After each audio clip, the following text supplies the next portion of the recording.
राम राम मित्रों, आज की कहानी बहुत ही जबरदस्त है। इस कहानी का क्लाइमैक्स आपकी सोच को बदल देगा। कृपया अंत तक जरूर देखें। इसी के साथ शुरू करते हैं आज की खौफनाक कहानी। राजस्थान के सुदूर इलाके में बसे एक छोटे गांव में एक पुरानी हवेली वर्षों से वीरान पड़ी थी। पत्थरों से बनी ऊंची दीवारें, दीमकों से खाए हुए लकड़ी के दरवाजे और जंग लगे ताले हवेली की कहानी खुद बयां कर रहे थे। लोग फुसफुसाते थे कि वहां कुछ बहुत भयानक है, जैसे कोई छाया या शाप, जिसकी वजह से हवेली वीराने और मनहूसियत की कैद में है। काव्या, एक 25 वर्षीय निडर पत्रकार, अपने दादाजी की इस हवेली को देखने और बेचने के इरादे से गांव आती है। वो एक आत्मनिर्भर लड़की है जो अंधविश्वासों में विश्वास नहीं रखती। गांव वालों की चेतावनियां, औरतों की घबराई आंखें, सब उसे मजाक लगते हैं। पहली बात, जब हवेली में कदम रखते ही उसे अंदर की ठंडी भारी हवा का एहसास होता है। दीवारों पर धूल की मोटी परत, टूटी खिड़कियां, पुराने झूमर जो अब बस छत से लटक रहे हैं, सब मिलकर एक मनहूस और डरावना माहौल बना रहे हैं।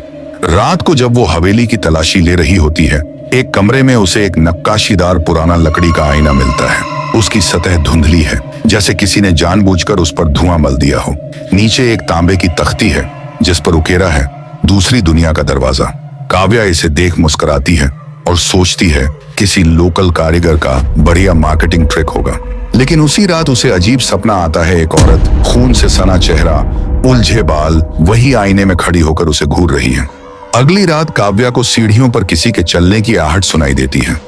वो बाहर निकलकर देखती है, लेकिन हवेली में सिर्फ खामोशी है। जब वो आईने के सामने से गुजरती है तो ध्यान जाता है उसका प्रतिबिंब उससे कुछ सेकंड बाद हिलता है। वो डर जाती है और आईने को कपड़े से ढक देती है, लेकिन सुबह कपड़ा जमीन पर गिरा होता है। उसी दिन गांव की एक बूढ़ी दाई काव्य को मिलती है और कहती है, उस आईने को मत छूना, वो दूसरी दुनिया का भयानक दरवाजा है, वह तुझे भी निगल जाएगा। रात होते ही आईने में उसे एक सूखा हुआ और बंजर खेत दिखाई देता है, जहां एक डरावना पुतला खड़ा है और उस पर कौवे मंडरा रहे हैं, जैसे मौत की भविष्यवाणी कर रहे हों। तीसरी रात हवेली के चारों तरफ कोहरा इतना घना हो जाता है कि सामने खड़ी चीज भी नहीं दिखती। हवेली के अंदर अजीब सी सरसराहट, रोने की धीमी आवाजें और उल्लुओं की चीखें गूंज रही हैं। काव्या आईने के सामने खड़ी होती है, लेकिन इस बार उसका प्रतिबिंब ही गायब है। आईने में अब एक घना जंगल और उसके बीच एक टूटा फूटा मंदिर दिखाई देता है। मंदिर की मूर्ति की आंखें हिलती हैं, जैसे वो काव्या को ही देख रही हो। अचानक एक ठंडी हवा का झोंका आता है और कमरे के सारे दिए बुझ जाते हैं। काव्या को एक पुरानी डायरी मिलती है जो मिट्टी से सनी होती है। उसमें काले अक्षरों में कुछ तांत्रिक मंत्र और चुड़ैल को बुलाने की विधि लिखी होती है। वो डरकर डायरी को दूर फेंक देती है। चौथी रात के किसी पहर उसे लगता है जैसे कोई उसके कमरे में है। उसे अपनी गर्दन पर किसी की सांसें महसूस होती हैं।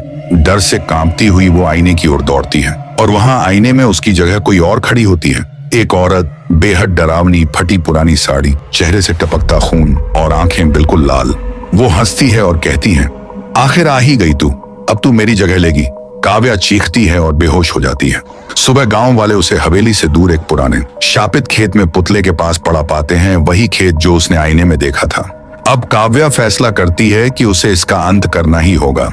वो हवेली के तहखाने की तलाशी लेती है जो वर्षों से बंद था। वहां एक छिपा हुआ मंदिर है, वही जिसे उसने आईने में देखा था।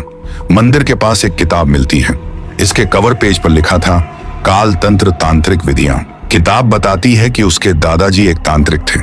उन्होंने अमरता पाने के लिए दूसरी दुनिया से एक शक्तिशाली चुड़ैल को बुलाने की कोशिश की थी, मगर वो उस आत्मा पर पूरी तरह से काबू नहीं कर पाए। इसका परिणाम यह हुआ कि उसकी शक्ति का एक हिस्सा शाप के रूप में आईने में कैद हो गया और उस दिन के बाद उसके दादाजी का कहीं पता नहीं लगा।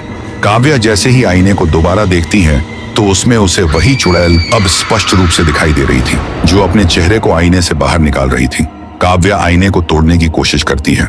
जैसे ही हथौड़ा मारती है, अचानक आईना खून से भर जाता है और उसी पल चुड़ैल काव्या के सामने प्रकट हो जाती है। हवेली कांप उठती है, दीवारें चटकने लगती हैं, लेकिन काव्या याद करती है डायरी में लिखा एक मंत्र। वो पूरी ताकत से उसे पढ़ती है। एक तेज चीख और तेज चमक के साथ चुड़ैल फिर से आईने में बंद हो जाती है। काव्या गिरते गिरते बच जाती है।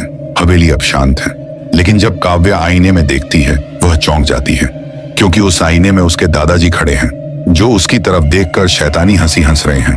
तभी उसके दादाजी का प्रतिबिंब उस आईने में से गायब हो जाता है और वहां दोबारा उस चुड़ैल का प्रतिबिंब प्रकट हो जाता है। जो अब सारी हरकतें काव्या के अनुसार कर रहा था। तभी अचानक काव्या खुद को देखती है और पाती है कि उसकी आंखें भी उस चुड़ैल जैसी लाल हो चुकी हैं और उसका रूप बिल्कुल चुड़ैल जैसा हो गया है। उस दिन के बाद काव्या का भी कहीं पता नहीं लगा। काव्या लापता हो चुकी थी, जैसे कुछ साल पहले उसके दादाजी हुए थे। दरअसल जब काव्या ने उस आईने पर हथौड़ा मारा था, तब वह दूसरी दुनिया में उस चुड़ैल के सामने पहुंच चुकी थी। और जब उसने उस डायरी वाले मंत्रों को बोलना शुरू किया, वह सारे मंत्र उल्टे पड़ गए, क्योंकि आईनों की दुनिया में सब कुछ उल्टा होता है। इसलिए काव्या चुड़ैल बनकर उस आईने में कैद हो गई और उसके दादा, जो पिछले कई सालों से शाप के कारण उस चुड़ैल के रूप में आईने में कैद थे, वह आजाद हो गए। इसी तरह से यह कहानी यहीं समाप्त होती है। ऐसी ही दमदार कहानियों को सुनने के लिए सब्सक्राइब करें हमारे चैनल भयानक रातें को और बेल आइकन को भी दबाएं, जिससे हर वीडियो का नोटिफिकेशन सबसे पहले आपके पास पहुंच सके। धन्यवाद।